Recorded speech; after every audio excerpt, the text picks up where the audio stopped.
All right, so hello. Hey hi, this is Rohit. तो चलिए आज का अपना टॉपिक स्टार्ट करते हैं। आज का टॉपिक बहुत ही इंटरेस्टिंग है।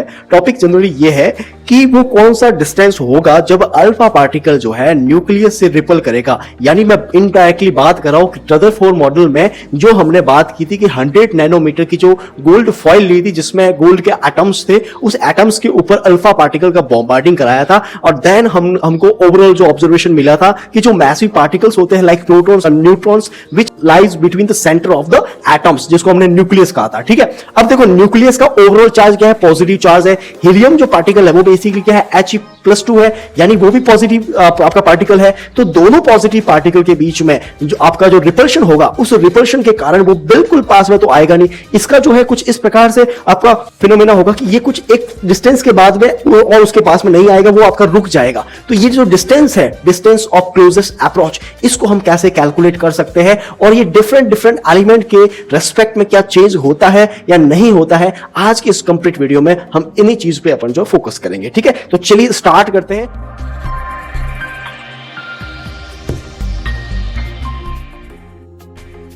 टॉपिक डाल देता हूं। टॉपिक बेसिकली अपना ये है distance of closest approach, distance of closest approach कि वो डिस्टेंस क्या होगा जब आपका अल्फा पार्टिकल जो है वो न्यूक्लियस के और पास आने से रुक जाएगा। ठीक है, और ये अलग अलग एलिमेंट्स के लिए क्या ये वेरी करता है या नहीं करता है। तो यहां पे सपोज करो कि मेरे पास में यहां पे कोई न्यूक्लियस है, ठीक है, और न्यूक्लियस है और यहां पे मैं कोई ए पॉइंट दे रहा हूं, यहां पे मैं कोई ए पॉइंट दे रहा हूं, ठीक है, जहां पे आपका कोई अल्फा पार्टिकल है। ठीक है, अब ये अल्फा पार्टिकल जैसे मैं बॉम्बार्डिंग करवाता हूं तो ये आपका बी पॉइंट तक पहुंचता है, ये आपका बी पॉइंट यहां तक पहुंचता है। यहां पहुंचने के बाद में वापस अपने पास से जो है ये आपका डेविएट हो जाता है और ये जो डिस्टेंस आपको मिलेगा, ये आपको जो डिस्टेंस मिलेगा जिसको मैं R0 से रिप्रेजेंट कर देता हूं, यही आपका डिस्टेंस कौन सा है, आपका क्लोजेस्ट डिस्टेंस है। कौन सा डिस्टेंस है, क्लोजेस्ट डिस्टेंस है। और ये आज इसी के बारे में बात करने वाले हैं कि इसको हम किस प्रकार से कैलकुलेट कर सकते हो। ये आपको डायग्राम समझ में आ गया होगा। यहां से मैंने अल्फा पार्टिकल बॉम्बार्डिंग करवाई है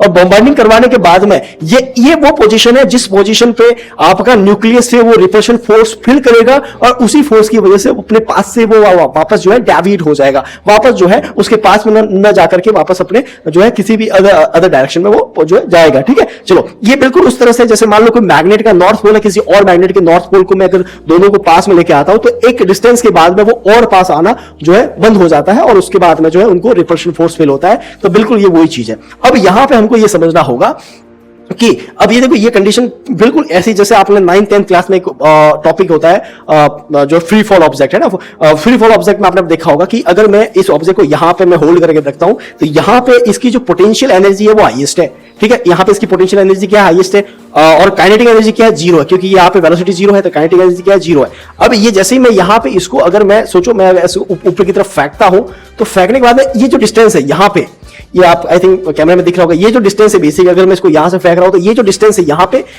पे आने के बाद में ग्रेविटेशनल फोर्स इसको फील हो रहा है। तो ये इतना तो हाइट में पहुंच गया, जो मैंने फोर्स अप्लाई किया था उस फोर्स से ये इतना हाइट में पहुंच गया।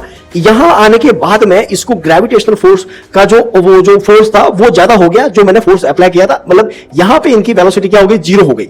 यहां पे वेलोसिटी हाई थी, यहां वेलोसिटी धीरे धीरे कम होते होते जीरो हो गई। जब वेलोसिटी जीरो हो गई तो काइनेटिक एनर्जी क्या हो गई, जीरो हो गई, बट पोटेंशियल एनर्जी क्या हो गई, हाई हो गई, और उसके बाद में वापस ये फ्री फॉल करता है। इस तरह से हमने ये 9th 10th में पढ़ा था कंजर्वेशन ऑफ एनर्जी का रूल, जहां पे हर एक पॉइंट पे एनर्जी कंजर्व रहती है। ठीक है, mgh के बराबर होती है। अब यहां पे वही चीज अपन यहां पे करने वाले हैं। देखो जरा, तो अपन क्या करेंगे, ए पॉइंट और बी पॉइंट पे अपन टोटल एनर्जी कैलकुलेट करेंगे। ठीक है, तो मैं यहां पे लिख देता हूं total energy at point A and total energy at point B. दोनों पे आपका टोटल एनर्जी क्या होगी, आपकी इक्वल होगी, क्योंकि हर एक पॉइंट पे एनर्जी कंजर्व रहेगी। ठीक है, अब कौन सी एनर्जी में बात करें, एक तो बात करें अपन काइनेटिक एनर्जी जो कि आपकी होती है हाफ mv², और एक बात करेंगे अपन पोटेंशियल एनर्जी जो आपके बेसिकली क्या होगी, वो आपके हो जाएगी जैसे k q1 q2 upon r, ये आपकी होगी। q1 q2 बेसिकली दो चार्ज है और r जो है उन चार्ज के बीच का कोई डिस्टेंस है, वो बेसिकली हो जाएगा। ठीक है, अब मैं यहां पे बात करता हूं जैसे total energy at point A और total energy at point B. अब यहां पे क्या हो जाएगी, kinetic energy at point A plus यहां पे हो जाएगी potential energy at point A is equal to kinetic energy at point B plus potential energy at point B. अब मुझे आप यह बताओ, यहां पे वेलोसिटी है वो जीरो के बराबर नहीं है, लेकिन यहां वेलोसिटी क्या हो गई है, आपके जीरो हो गई है। जब यहां वेलोसिटी है, ठीक है, तो यहां पे काइनेटिक एनर्जी है वो नॉट इक्वल टू जीरो होगा, लेकिन पोटेंशियल एनर्जी क्या हो जाएगी, आपके जीरो हो जाएगी। और यहां पे वेलोसिटी क्या हो गई है, जीरो हो गई। मतलब ये पॉइंट आपका जो अल्फा पार्टिकल है, जो आपका अल्फा पार्टिकल है, वो बी पॉइंट पे आने के बाद में उसकी वेलोसिटी क्या हो गई, जीरो हो गई, और रिपल्शन फोर्स के थ्रू वापस वो जो है अपने पास से डेविएट हो गया। यहां जब वेलोसिटी जीरो है तो काइनेटिक एनर्जी तो हो जाएगी जीरो, लेकिन पोटेंशियल एनर्जी जीरो के बराबर नहीं होगी। ठीक है, अब आप देखो जरा, यहां भी पोटेंशियल एनर्जी जीरो होगी, तो इसको मैं लिख सकता हूं, ये अगर जीरो नहीं है तो ये क्या होगा, हाफ एम वी स्क्वायर होगा। ठीक है, और यहां पे देखो जरा, यहां पे ये आपका हो गया जीरो और ये आपका जीरो नहीं है, तो इसको अपन सॉल्व करते हैं। तो के, अब देखो यहां पे Q1 Q2 आपको फाइंड करना है, Q1 और आपको फाइंड करना है Q2। Q1 किसका लेंगे अपन, हीलियम का। तो हीलियम में कितना चार्ज है, हीलियम में बेसिकली आपके दो चार्ज होंगे, क्योंकि He+2 है, मतलब उसमें आपके दो प्रोटॉन्स है, तो यहां पे दो चार्ज होगा। दो चार्ज को मैं ऐसे रिप्रेजेंट करूंगा, यहां पे लिखूंगा 2 और यहां पे लिखूंगा E। E जो है वो बेसिकली चार्ज का मैग्नीट्यूड है। ठीक है, यहां पे E का मतलब इलेक्ट्रॉन से नहीं है, यहां पे जस्ट एक तरह का कौन सा चार्ज, जिसका एक चार्ज का मैग्नीट्यूड होता है, क्योंकि आपको पता है इलेक्ट्रॉन हो या प्रोटॉन हो, दोनों का मैग्नीट्यूड क्या होता है, सेम होता है। उनका खाली जो उनकी जो क्या कहते हैं, उनकी जो टेंडेंसी होती है, वो उनका जो नेचर होता है वो अलग होता है। एक पॉजिटिव होता है जबकि एक क्या होता है, नेगेटिव होता है। ठीक है, तो ये आपका हो जाएगा 2E हो जाएगा। ठीक है, और ये आपका कोई न्यूक्लियस है जिसमें नंबर ऑफ प्रोटॉन्स मान लो Z है, और एक प्रोटॉन के ऊपर चार्ज कितना होता है, E होता है। बेसिकली ये Z आपका आ गया नंबर ऑफ प्रोटॉन्स हो गया। ठीक है, Z जिसको एटॉमिक नंबर भी बोलते हैं, Z बेसिकली क्या हो सकता है, एटॉमिक नंबर भी हो सकता है, एटॉमिक नंबर भी हो सकता है। ठीक है, तो ये पॉइंट मैं यहां पुट कर लेता हूं, तो 2 इलेक्ट्रॉन, और यहां मैं लिखता हूं ZE, और अपॉन क्या हो जाएगा, R, और इसके बीच का जो डिस्टेंस है वो बेसिकली क्या है, वो आपका है R0 है। ठीक है, आई होप सो ये आपको डेरिवेशन समझ में आ गया। ठीक है, अब यहां से अगर आप R0 कैलकुलेट करोगे, अगर यहां से अगर आप R0 कैलकुलेट करोगे तो देखो क्या आ जाएगा, ये 2 और ये 2 क्या हो जाएगा, 4 हो जाएगा। ठीक है, कुछ भी कैंसिल नहीं हो रहा ना, हाँ, तो ये आपको R0 बराबर मिल जाएगा, क्या मिल जाएगा,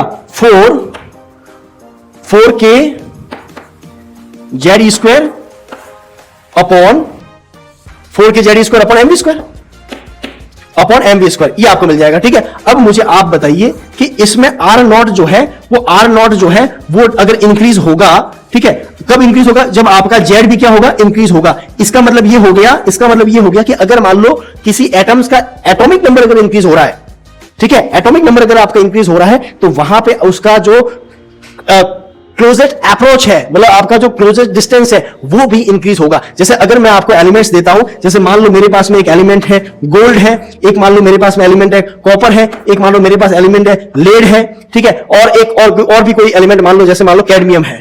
ठीक है, ये कुछ मैंने आपको एलिमेंट दे दिए। अब इसमें गोल्ड का बताओ कितना होगा, 79 होगा, इसमें कितना हो जाएगा, 29 होगा, लेड का कितना हो जाएगा, 82 हो जाएगा, और कैडमियम का कितना हो जाएगा, 48 हो जाएगा। ठीक है, अब देखो जरा, अब मुझे ये बताओ इसमें से मुझे R0 जो है वो मैक्स कहां मिलेगा, और मुझे R0 है वो मिनिमम कहां मिलेगा। तो देखो, जिसका Z वैल्यू ज्यादा होगा वहां मुझे मैक्स मिलेगा, और जिसका Z वैल्यू कम होगा वहां मुझे मिनिमम मिलेगा। तो आप यहां देखोगे कि इसमें आपका जो है वो तो मिलेगा R0 जो है इसके लिए मैक्स होगा, जबकि आपका कॉपर के लिए जो है R0 क्या होगा, मिनिमम होगा। और ये R0 क्या है, R0 वो डिस्टेंस है जो कि न्यूक्लियस के हीलियम पास में जा रहा है, वो डिस्टेंस है। तो आई होप सो ये आपका जो डिस्टेंस ऑफ क्लोजेस्ट अप्रोच का जो टॉपिक था वो आपको जो है समझ में आ गया होगा। मुझे इंटरेस्टिंग लगा था, इसलिए मैंने आपको वीडियो के थ्रू शेयर किया है। अगर वीडियो अच्छा लगा है तो वीडियो को लाइक, चैनल को सब्सक्राइब, अपने दोस्तों को भी शेयर करना बिल्कुल मत भूलिएगा। तब तक के लिए धन्यवाद, मिलते हैं ऐसे किसी और इंटरेस्टिंग वीडियो में। Thank you so much.